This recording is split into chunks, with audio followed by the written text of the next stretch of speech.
Perfect participle, having plus ভার্বের পিপি, having plus ভার্বের past participle হয়ে যখন অ্যাডজেক্টিভের কাজ করে তখন নাম হয় পারফেক্ট পার্টিসিপল। হ্যাভিং প্লাস ভার্বের পিপি হয়ে যখন অ্যাডজেক্টিভের কাজ করে তখন নাম হয় পারফেক্ট পার্টিসিপল। হ্যাভিং প্লাস ভার্বের পিপি হয়ে যখন অ্যাডজেক্টিভের কাজ করে তখন নাম হয় পারফেক্ট পার্টিসিপল। যেমন having taken the class I will go home। ক্লাসটি নিয়ে আমি বাসায় যাব। এক্ষেত্রে হ্যাভিং প্লাস টেকেন এটি হবে perfect participle. Having plus taken এটি হবে পারফেক্ট পার্টিসিপল, অর্থাৎ হ্যাভিং এর পরে যে ভার্বটি আসে তার সবসময় ভার্বের পাস্ট পার্টিসিপল হয়। দ্বিতীয়ত হচ্ছে having gone there, having gone there I learned many things। সেখানে গিয়ে আমি অনেক কিছু শিখেছিলাম।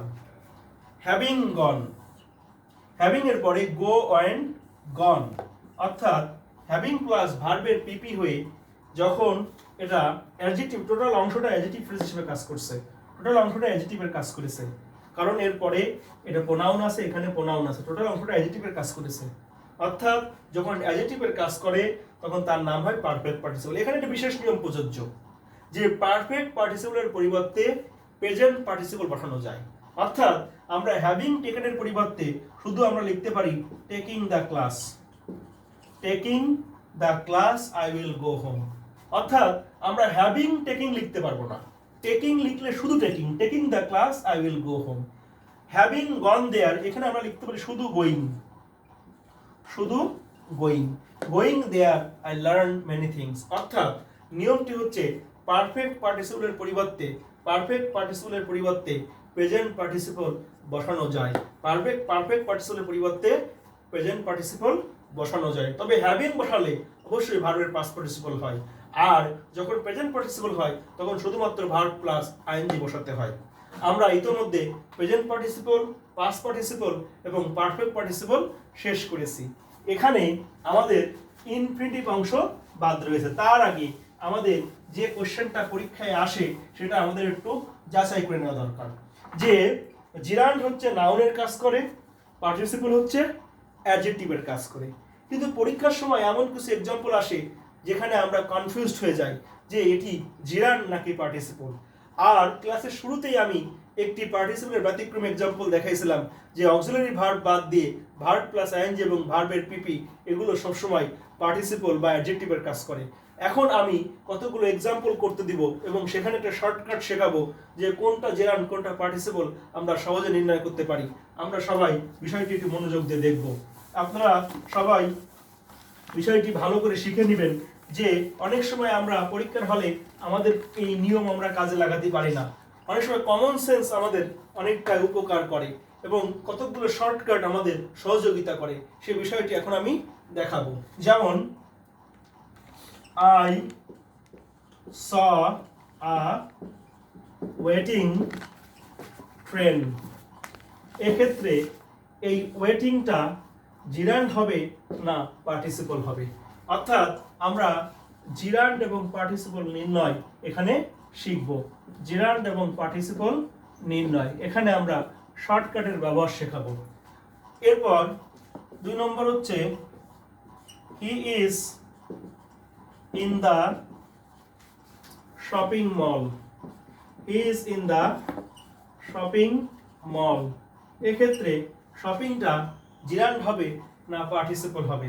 3 হচ্ছে I am in the waiting room। এক্ষেত্রে ওয়েটিংটা জিরান্ড হবে নাকি পার্টিসিপল হবে। 4 I need some blotting papers. I need some blotting papers. এই ব্লটিংটা জিরান্ড হবে নাকি পার্টিসিপল হবে? পাস হচ্ছে it is an interesting class. এই ইন্টারেস্টিংটা জিরান্ড হবে নাকি পার্টিসিপল হবে? Last example, the sun is rising. এক্ষেত্রে এই রাইজিংটা জিরান্ড হবে না পার্টিসিপল হবে? আপনারা সবাই মনোযোগ দিয়ে খেয়াল করবেন। 6 নম্বর এক্সাম্পল বাদে অন্যান্য এক্সাম্পলগুলো আমরা যে আগে নিয়ম শিখাইছি যে পরে নাউন থাকলে এগুলো অ্যাডজেক্টিভের কাজ করে, সেই বিচারে প্রথম 5টি এক্সাম্পল সবগুলোই তো পার্টিসিপল হওয়ার কথা। কারণ ওয়েটিং এর পরে নাউন আছে, ট্রেন আছে, এখানে মল আছে, এখানে রুম আছে, এখানে পেপারস আছে, এখানে ক্লাস আছে। অর্থাৎ আগের বিচারে পরে নাউন আছে, অর্থাৎ এগুলো সব অ্যাডজেক্টিভ হওয়ার কথা, অর্থাৎ এগুলো পার্টিসিপল হওয়ার কথা। কিন্তু এক্ষেত্রে আমাদের সমস্যা হয় যখন এগুলো পরে একটি নাউন থাকা সত্ত্বেও এদের মধ্যে কয়েকটা এক্সাম্পল জিরান্ড হবে। অর্থাৎ আমরা এমন একটি নিয়ম শিখব যে শর্টকাটটা কাজে লাগিয়ে আমরা এই ব্যতিক্রমী এক্সাম্পল বাদে সবগুলো জিরান্ড পার্টিসিপল নির্ণয় করতে পারি, যাতে যখনই আমরা এরকম দুটো ওয়ার্ড পাশাপাশি পাবো তখন আমরা একটু উল্টাই দিয়ে দেখব যে উল্টাই দিয়ে শর্টকাট করে যদি অর্থবোধক হয়। যেমন ওয়েটিং ট্রেন, আমরা একটু উল্টাই দিয়ে লিখবো ট্রেন ইজ ওয়েটিং। যদি অর্থবোধক হয়, উল্টাই দিয়ে যদি অর্থবোধক হয় তাহলে হবে পার্টিসিপল। কি হলে? বাক্যটি যদি অর্থবোধক হয় তাহলে হবে পার্টিসিপল। যেমন আমরা বলছি যে I saw a waiting train, উল্টাই দিয়ে বলবো ট্রেন ইজ ওয়েটিং, এটি অর্থবোধক, অর্থাৎ এটি কি হবে? Participle, present participle. সকল নিয়ম এটা মিলবে। দ্বিতীয় এক্সাম্পলের ক্ষেত্রে আমরা যখন আসবো তখনই সমস্যা দেখা দিবে। He is in the shopping mall, আপনি উল্টাই লিখেন মল ইজ শপিং। শপিং মলে মল শপিং করে আর আমরা মলের বাইরে দাঁড়ায় থাকি, এটা কখনো হতে পারে? মল ইজ শপিং, এটি অর্থবোধক নয়। আর যখন অর্থবোধক না হবে তখন দুটো এক্সাম্পল থাকার পরও এটি জিরান্ড হবে। যদি উল্টাই দিয়ে অর্থবোধক না হয় তখন কি হবে? জিরান্ড হবে। এছাড়া জিরান্ড অন্যান্য ভাবে হতে পারে, যেমন সাবজেক্ট হিসেবে বসতে পারে walking is good for health, সেটা নিয়মের মধ্যে পড়ে, কিন্তু এটি ব্যতিক্রমী কিন্তু খুব গুরুত্বপূর্ণ। পরেরটা কি আছে? I am in the waiting room, আমরা যদি লিখি রুম ইজ ওয়েটিং, অর্থবোধক হয় না, অর্থাৎ এটা জিরান্ড হবে। পরেরটা আছে I need some bloating papers, এখানে আপনাদের সমস্যা হতে পারে যদি আপনারা ব্লটিং এর অর্থ না জানেন। যেমন পেপারস আর ব্লটিং শব্দের অর্থ হচ্ছে পানি শোষণ করা। লিলিটমাস এবং লাললিটমাসকে বলা হয় ব্লটিং পেপার। অর্থাৎ এটি পেপারস আর ব্লটিং, এটি কিন্তু অর্থবোধক। পেপারস আর ব্লটিং অর্থাৎ পেপারে পানি শোষণ করছে, পেপারস আর ব্লটিং শব্দের অর্থই কিন্তু পানি শোষণ করা, অর্থাৎ পেপারস আর ব্লটিং এটি অর্থবোধক, আর এই কারণে এটি প্রেজেন্ট পার্টিসিপল বা পার্টিসিপল হবে। আমরা যেন অবশ্যই ব্লটিং এর অর্থ জানতে হবে। এরপর it is an interesting class is interesting, এটি অর্থবোধক, অর্থাৎ এটি পার্টিসিপলই হবে। এটি অর্থবোধক, তাই এটি পার্টিসিপল হবে। আর দ্য সান ইজ রাইজিং, সূর্য উদিত হচ্ছে, এটি আমাদের সেই প্রথম ব্যতিক্রম নিয়মটি যে অক্সিলারি ভার্বকে বাদ দিয়ে ভার্ব প্লাস আইএনজি সবসময় প্রেজেন্ট পার্টিসিপল হয়, অর্থাৎ এটিও পার্টিসিপল হবে, প্রেজেন্ট পার্টিসিপল হবে। আমরা ক্লাসের শুরুতে এটা শিখাইছিলাম যে পার্টিসিপল নির্ণয়ের যে এডুকেশন ইজ এনলাইটেনিং, ওখানে ইজ বাদ দিয়ে এনলাইটেনিং পার্টিসিপল হয়েছিল এবং 38তম বিশেষ পরীক্ষাও আসছিল। ঠিক একইভাবে সান ইজ রাইজিং, এটিও কিন্তু প্রেজেন্ট পার্টিসিপল হবে। অর্থাৎ আমরা অতি সহজে কনফিউজিং বিষয়গুলো শিখে নিতে পারবো। এছাড়া জিরান্ড পার্টিসিপলের অন্যান্য সহজ ব্যবহারগুলো আপনারা ইতোমধ্যেই শিখে গিয়েছেন। অর্থাৎ আমি মনে করি যে জ্ঞান আপনাদের খুব কাজে লাগবে। এ পর্যায়ে আমরা আমাদের ভার্বের ক্লাসের এখন শেষ পর্যায়ে চলে এসেছি। যদিও আরও একটি ক্লাস আমি ভার্বের নিব, তবে এই পর্যায়ে যে শেষ অংশটি হচ্ছে ইনফিনিটিভ।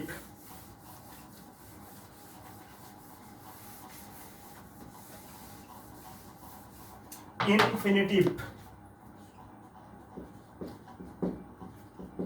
ইনফিনিটিভ আমি আগেই বলেছিলাম ইনফিনিটিভ তিন প্রকার: সিম্পল ইনফিনিটিভ, বেয়ার ইনফিনিটিভ এবং পারফেক্ট ইনফিনিটিভ। অর্থাৎ টু প্লাস ভার্বকে আমরা গতানুগতিকভাবে ইনফিনিটিভ জানি, ওই কথাটি সত্য কিন্তু আংশিক। আমাদের জানতে হবে যে সিম্পল ইনফিনিটিভ এটি হচ্ছে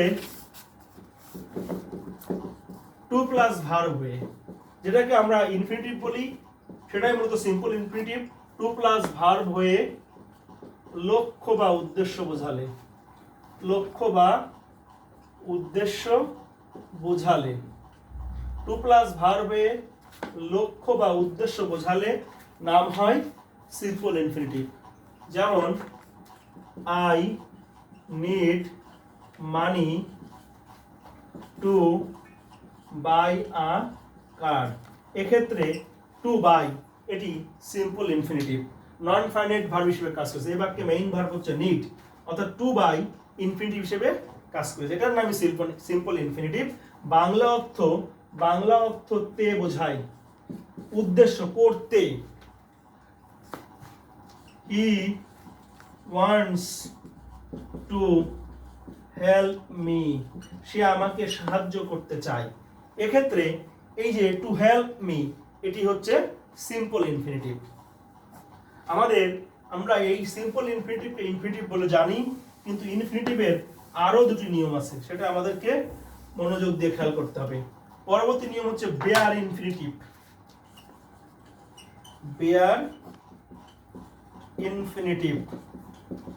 এই বেয়ার ইনফিনিটিভ খুবই গুরুত্বপূর্ণ। টু না বসে যখন ভার্বের বেস ফর্ম বসে, বেয়ার মানে সারা বা খালি, টু বাদ দিয়ে যখন ইনফিনিটিভ হয়, টু না বসে যখন ভার্বের বেস ফর্ম হয় তখন নাম হয় বেয়ার ইনফিনিটিভ। টু না বসে যখন ভার্বের বেস ফর্ম হয় তখন নাম হয় বেয়ার ইনফিনিটিভ। আমরা একটু মনোযোগ দিয়ে দেখব। সাবজেক্টের পরে যখন see watch, notice, let, make, help. See watch, notice, let, make, help. Observe,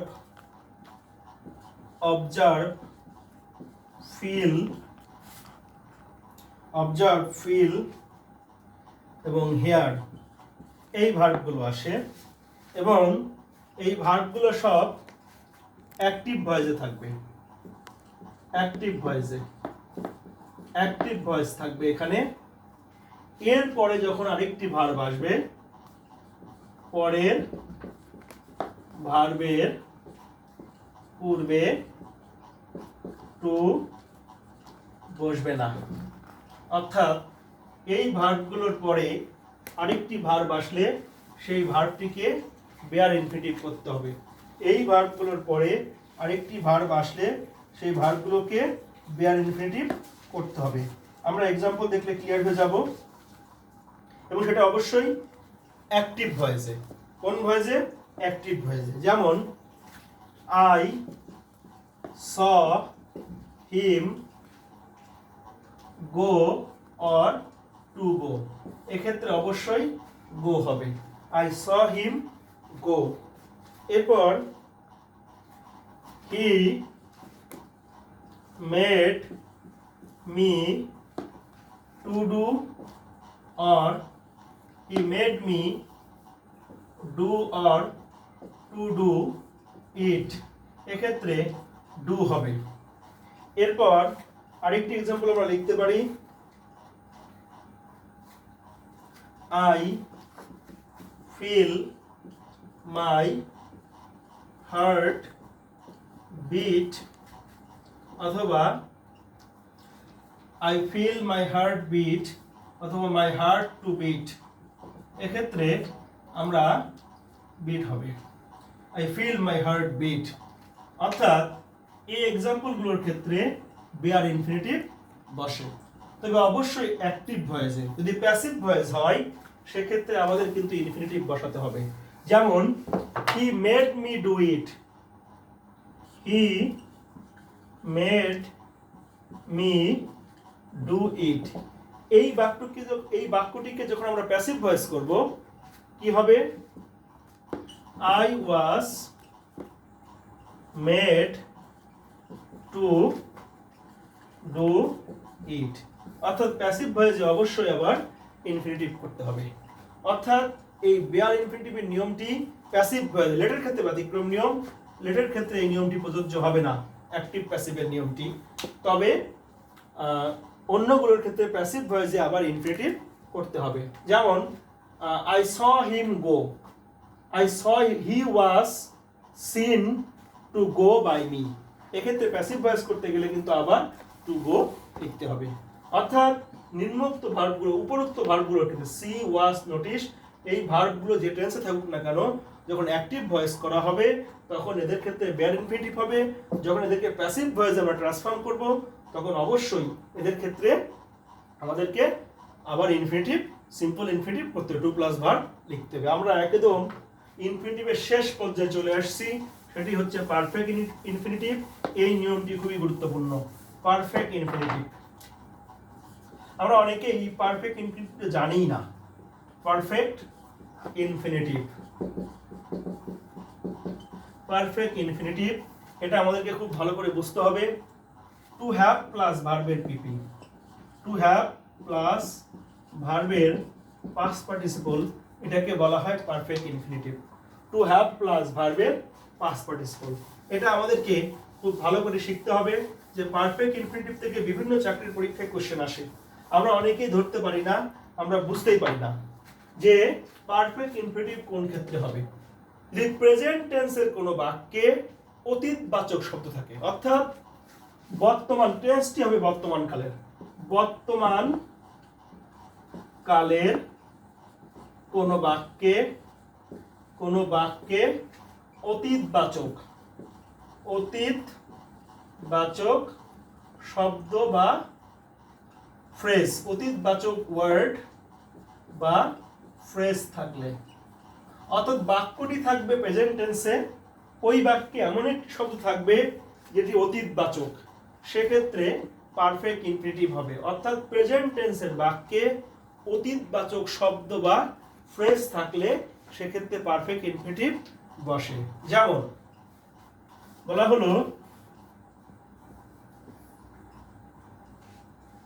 এক্সাম্পলটি যেমন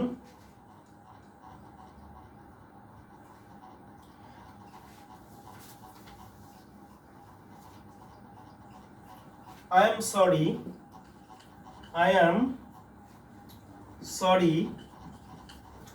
sorry, rebuke you yesterday.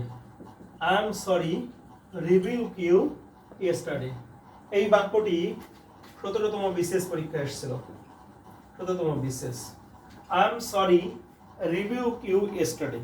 এই বাক্যে I am sorry এটি প্রেজেন্ট টেন্সে লেখা, আবার এখানে অতীতবাচক শব্দ ইয়েস্টারডে আছে। এক্ষেত্রে আমরা অনেকেই ভুল করে I am sorry to rebuke লিখে ফেলি, সেটা ভুল করে লিখি। এক্ষেত্রে কি হবে উত্তর? I am sorry to have rebuked, I am sorry to have rebuked you yesterday. এরপরে আমরা আরেকটি এক্সাম্পল লিখব।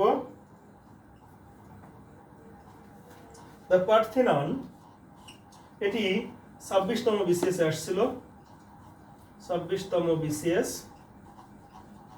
দ্য পার্থেনন, গ্রিক দেবী এথেনার যে মন্দির এটার নাম পার্থেনন।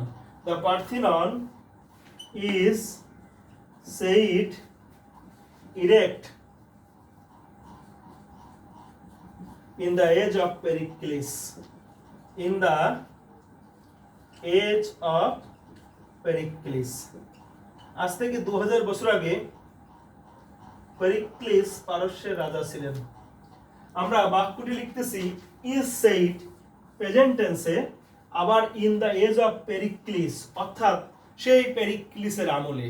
আমরা এখানে বলতেছি বলা হয়, আবার বলতেছি পেরিক্লিসের আমলে, অর্থাৎ বাক্যটির স্ট্রাকচার প্রেজেন্ট টেন্সে, কিন্তু অতীতবাচক ফ্রেজ আছে in the age of Pericles, অর্থাৎ গ্রিক দেবী এথেনার মন্দিরকে বলা হয় যে পেরিক্লিসের আমলে তৈরি। এক্ষেত্রে উত্তর হবে ইরেক্ট মানে নির্মাণ করা, to have erected, to have erected. এক্ষেত্রে টু ইরেক্ট লিখলে হবে না, টু হ্যাভ ইরেক্টেড। অসংখ্য কোশ্চেন এখান থেকে সেট হতে পারবে। আপনি দেখবেন আমরা আমাদের অনেক বিষয়গুলোকে এক্সাম্পলের মধ্যে আনতে পারি, যেমন the national Memorial, the national Memorial, Memorial, the national Memorial of Savar is said built in 1980s। বলা হলো সাভারের আমাদের জাতীয় স্মৃতিসৌধ 80 দশকে তৈরি। এখানে আমরা বলতেছি ইজ সেইড প্রেজেন্ট টেন্স, আবার 80 দশকে। এক্ষেত্রে আমাদেরকে পারফেক্ট ইনফিনিটিভ ব্যবহার করতে হবে। The national Memorial of Savar is said to have built, to have built, to have built, অর্থাৎ বলা হয় সাভার স্মৃতিসৌধ 80 দশকে তৈরি। এভাবেই আমরা ফাইনাইট এবং নন ফাইনাইট ভার্বের বেসিক অংশগুলো, যেগুলো আমাদের পরবর্তী verb correction, subject verb agreement সহ বিভিন্ন কারেকশন ক্লাসে এগুলো আমাদের খুবই কাজে লাগবে, সেগুলো আমরা ইতিমধ্যে শেষ করেছি। কিন্তু আমাদের ভার্বের ক্লাস পরিপূর্ণ শেষ হয়নি। ফাইনাইট এবং নন ফাইনাইট এই অংশগুলো শেষ হয়েছে, কিন্তু আমাদের আরো একটা বড় একটা অংশ বাকি রয়ে গিয়েছে, যেটা আমি আগামী দিন আপনাদের পড়াবো। তার মধ্যে আমাদের থাকবে কগনিটিভ ভার্ব, কগনিটিভ ভার্ব, 2 থাকবে ফ্যাক্টিটিভ ভার্ব,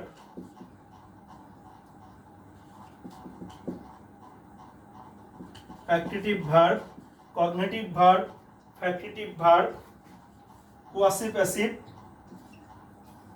যেটাকে আমরা কোয়াসি প্যাসিভ আমাদের ভয়েস চেঞ্জের সময় লাগে, এটা আমরা ফ্যাক্টিটিভ ভার্বের মধ্যে পেয়ে যাব। আমাদের লাগবে হচ্ছে এমফ্যাটিক ভার্ব,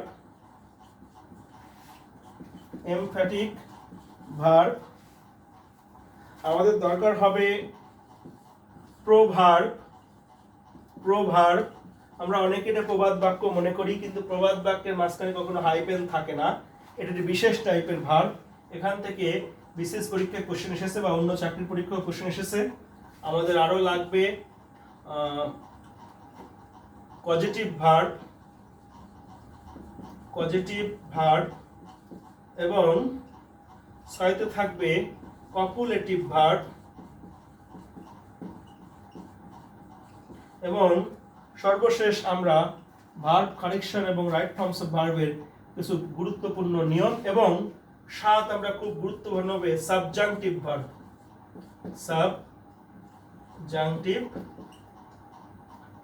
সাবজাংটিভ ভার্ব। এগুলো পড়ানোর পর আমাদের ভার্বের পোস্টমর্টেম শেষ হবে। তা আপনারা অবশ্যই আগামী ক্লাসে আমার সাথে থাকবেন। এই ক্লাস এই পর্যন্তই। সবাইকে ধন্যবাদ।